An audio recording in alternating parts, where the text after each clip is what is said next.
Merci, Monsieur le Ministre. La parole est à Monsieur Jacques Miard. Merci, Monsieur le Président. Monsieur le ministre de la Ville, vous n'avez pas le monopole de la vie associative et nous n'avons pas de leçons à recevoir de vous en matière d'aide. Monsieur le ministre des Affaires étrangères, l'Orient est compliqué, nous le savons, et il est parfois difficile de lire et de comprendre les tenants et aboutissants de l'imbroglio géopolitique et diplomatique qui y règne.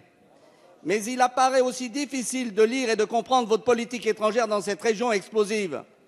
Vouloir la chute du régime de Damas est une chose, mais il faut s'interroger sur les conséquences de ce changement de régime pour la Syrie et les Syriens et le Liban. Il faut surtout s'interroger sur les alliances que l'on noue à cette fin. Jusqu'à présent, vous nous présentiez l'armée syrienne libre, ASL, comme le seul vecteur, la seule force démocratique contre Damas. Il est vrai que l'ASL était plus représentée dans les salons des hôtels internationaux que sur le terrain. Or, depuis quelques semaines, en suivant les Américains, l'Arabie saoudite, le Qatar et la Turquie, la France, pour faire tomber le régime de Damas et pour lutter contre l'État islamique, fait le choix de soutenir Al-Nosra, mouvement terroriste affilié à Al-Qaïda. Il est vrai que pour se faire une virginité, ce mouvement Al-Nosra a changé de nom et s'appelle Djihad al-Fat, l'armée de la conquête. Son chef, Mohamed Ali Joulani, explique sur Al Jazeera qu'après la victoire, il appliquerait la charia en Syrie. Voilà une annonce qui va combler la joie de toutes les minorités religieuses, dont les chrétiens d'Orient. Et hier, une roquette syrienne est tombée sur le lycée français où les enfants passaient le brevet, Monsieur le ministre.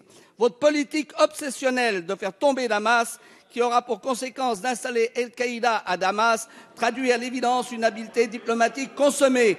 Monsieur le ministre, quand allez-vous cesser de suivre ces génies de la géopolitique que sont les Américains, les Saoudiens, qui jouent les apprentis sorciers et mettent le feu au Proche-Orient? La parole est à Monsieur le ministre des Affaires étrangères. Monsieur le député Miard, d'abord je voudrais vous remercier de votre question, comme d'habitude, tout en nuances. Non. Ensuite, sur le fond,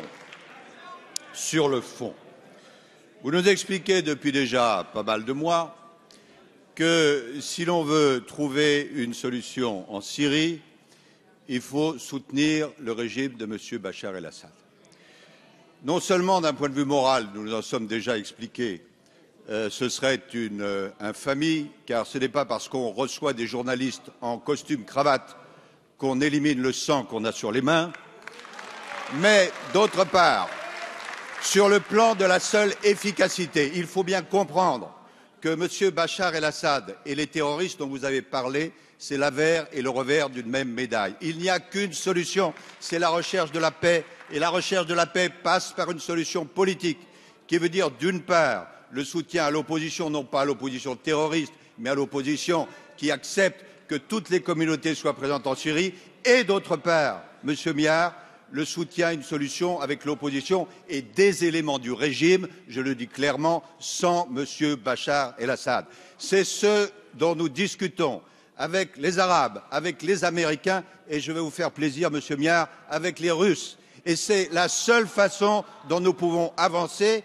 Vous critiquez la politique de la France, elle n'a qu'un objectif, rechercher la paix, et la recherche de la paix, Monsieur Miard, ça n'est jamais une erreur.